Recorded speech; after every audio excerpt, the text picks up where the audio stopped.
नमस्कार साथियों, आप सभी का इंग्लिश कैंपस पर स्वागत है। आज के इस वीडियो में हम बात करेंगे सीईटी पीजी हिंदी साहित्य विषय का 2026 में जो एग्जाम होगा, जो एंट्रेंस होगा, उसकी तैयारी के विषय में बात करेंगे। सिलेबस क्या है वो भी देखेंगे, कौन कौन सी पुस्तकें पढ़ी जाए और क्या रणनीति हो।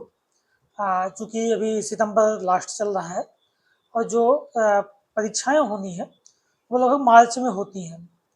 तो अभी 5 महीने से ऊपर समय शेष है।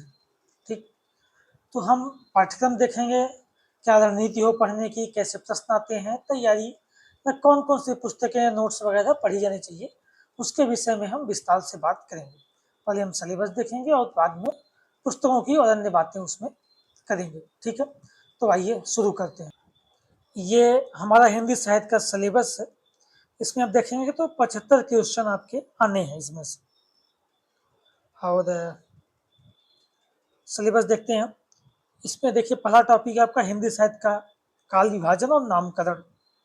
ठीक है, कैसे कैसे हिंदी साहित्य के इतिहास का विभाजन हुआ है, आदिकाल, भक्तकाल, रीतकाल, आधुनिक काल, और आधुनिक काल में कैसे कैसे विभाजन है और नामकरण का आधार क्या रहा है, ये आपको इसमें देखना है। दूसरा बिंदु है हिंदी साहित्य का इतिहास, आदिकाल से आधुनिक काल तक, प्रमुख रचनाकार, रचनाएं और प्रवृत्तियां।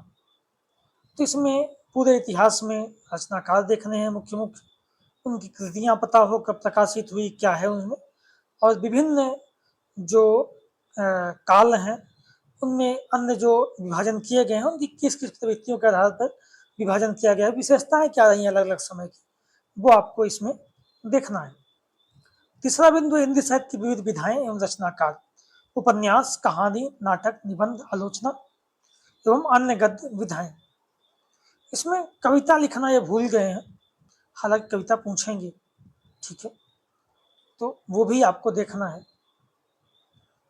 तो सारी विधाओं के हमको रचनाकार देखने हैं, कौन किस विधा के कौन पहले रचनाकार हैं, विशेषताएं क्या हैं, मुख्य रचनाकार कौन से हैं, ये सारी बातें हमें देखनी है। हम किताबों की बात करेंगे, इसके बाद पहले सिलेबस देख लेते हैं, फिर हम किताब बताएंगे कहाँ से पढ़नी है। चौथा बिंदु है प्रयोजन मूलक हिंदी के विविध रूप। तो इसमें आपको प्रयोजन मूलक हिंदी, जो सरकारी कामकाज की हिंदी है, उसको देखना है। पांचवा है जनसंचार माध्यमों में हिंदी, समाचार पत्र और हिंदी, विज्ञापन और हिंदी, रेडियो एवं टेलीविजन में हिंदी, ये इसमें देखना है। मास कम्युनिकेशन में हिंदी कैसे कार्य करती है। छठा बिंदु है भारतीय काव्यशास्त्र। भारतीय काव्यशास्त्र में केवल शब्द शक्ति, काव्य हेतु, काव्य प्रयोजन एवं काव्य लक्षण, ये 4 बिंदु ही देखने हैं। काव्यशास्त्र में पश्चात काव्यशास्त्र आपको नहीं पढ़ना है, भारतीय पढ़ना, भारतीय में ये 4 बिंदु देखने हैं। और 7वां टॉपिक है हिंदी व्याकरण, संधि, समास, कालो, वाक्य विन्यास, ये 4 बिंदु है। ठीक है, इन्हें ही आपको पढ़ना है। तो ये आपका सिलेबस है सीईटी पीजी का, आपको इतना ही पढ़ना है, इससे बाहर का सिलेबस कुछ नहीं। ठीक है, ये पाठ्यक्रम हो गया। अब हम किताबें देख लेते हैं। पाठ्यक्रम के बाद किताबें कौन कौन सी आपको पढ़नी है इसके लिए, तो ये बुक लिस्ट हमने बना रखी है। इसमें आप देखिए, हिंदी साहित्य का सरल इतिहास विश्वनाथ त्रिपाठी जी का है। ये साहित्य को समझने के लिए, हिंदी के इतिहास को समझने के लिए ये पुस्तक आप पढ़िए। फिर हिंदी साहित्य का इतिहास, आचार्य रामचंद्र शुक्ल, ये पुस्तक आपको पढ़नी है, अवश्य पढ़नी है। एक बार पढ़ेंगे तो हो सकता है ना समझ में आए, 2-3 बार आप पढ़ेंगे तो समझ में आनी शुरू हो जाएगी। ठीक है, इसमें आप भक्तिकाल और रीतकाल के जो फुटकल कवि दिए हैं बहुत सारे, उनको मत पढ़िएगा, प्रमुख कवियों रचनाओं को आप ध्यान दीजिएगा।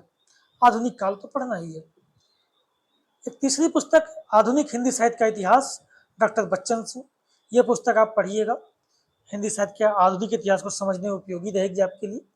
और चौथी पुस्तक, हिंदी साहित्य में संवेदना का विकास, रामस्वरूप चतुर्वेदी, ये 4 पुस्तकें इतिहास की आपको महत्वपूर्ण है, पढ़नी है। ठीक है, अब वस्तुनिष्ठ इतिहास में आपको सरस्वती पांडे, गोविंद पांडे का वस्तुनिष्ठ इतिहास, इसे ले सकते हैं, या दृष्टि प्रकाशन की जो नेट जादव की बुक आती है, दृष्टि पब्लिकेशन की, उसे भी आप ले सकते हैं। ठीक है, इनमें से कोई एक पुस्तक आप लेके वस्तुनिष्ठ इतिहास पढ़ सकते हैं इससे। फिर काव्यशास्त्रों की आप में लगा हुआ है तो भारतीय काव्यशास्त्र, इसे हम निशा अग्रवाल की पुस्तक आती है भारतीय काव्यशास्त्र, उससे देख सकते हैं। अच्छा, इन किताबों में से अधिकांशतः की पीडीएफ हमारे टेलीग्राम चैनल पर रहेगी। हम डिस्क्रिप्शन में लिंक दे देंगे आपको, वहाँ से आप देख सकते हैं टेलीग्राम। इनकी पीडीएफ लगभग सभी किताबों को उपलब्ध है, तो अगर आप किताबें नहीं ले पा रहे हैं किसी कारणवश, पीडीएफ से ही पढ़ सकते हैं। हिंदी व्याकरण की बात करें हम, जो व्याकरण लगा है आप में, तो या तो आप लूसेंट प्रकाशन की ले सकते हैं, लूसेंट की आप जानते ही हैं, हिंदी भी आती है, या सामान्य हिंदी पृथ्वीनाथ पांडे की, उसको ले सकते हैं, या कोई भी व्याकरण आपके पास हो, वासुदेव नंदन प्रसाद का हो या हरदेव बाहरी का हो, जो भी व्याकरण हो, उससे आप व्याकरण की जो 4 बिंदु लगे हैं वो आप पढ़ सकते हैं।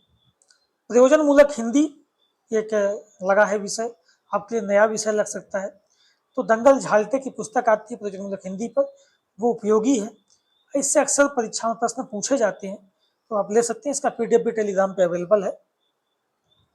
और जनसंचार आप में लगा हुआ है, तो इसके लिए एक बुक आती है संचार माध्यम, एनसीईआरटी में 11-12 की बुक है, संचार माध्यम एनसीईआरटी की, इसे आप ले लीजिए, इससे आप पढ़ लेंगे तो आपका सिलेबस जो पेपर में आता है वो कंप्लीट हो जाएगा। ठीक, तो ये मूल पुस्तकें हैं जो आपको पढ़नी है, इससे बाहर आपको कुछ नहीं पढ़ना, इससे बाहर कुछ आएगा भी नहीं। ठीक, तैयारी शुरू करने से पहले आप सिलेबस हमने बता दिया, उसको अच्छे से देख लें। सिलेबस आपको रटा होना चाहिए, याद होना चाहिए क्या क्या पूछा जाता है। और दूसरा चीज, आप पेपर देख लें प्रीवियस ईयर कि क्या पूछा जा रहा है, कैसे पूछा जा रहा है। आप पिछले 2-3 सालों का पेपर उठा लें, ठीक है, 22-23 से लेके 25 तक का पेपर देख लें। एनटीए की वेबसाइट पे आपको पेपर मिल जाएगा, टेलीग्राम पे भी पेपर अवेलेबल है, वहाँ से देख लें, एनटीए की वेबसाइट से डाउनलोड कर लें। आप पेपर जरूर देख लें, कैसे प्रश्न पूछे जा रहे हैं, क्या क्या पूछा जा रहा है। उसके बाद आप तैयारी में जब लगेंगे तो आप अच्छी तैयारी कर पाएंगे। ठीक, तो ये सारी बातें हैं सीईटी पीजी हिंदी साहित्य विषय को लेकर। बाकी आपके कुछ अन्य सवाल हो या कुछ अन्य जानकारी चाहिए तो आप कमेंट कर सकते हैं, या टेलीग्राम पे जुड़ के वहाँ भी मैसेज कर सकते हैं, जुड़ सकते हैं। ठीक, धन्यवाद।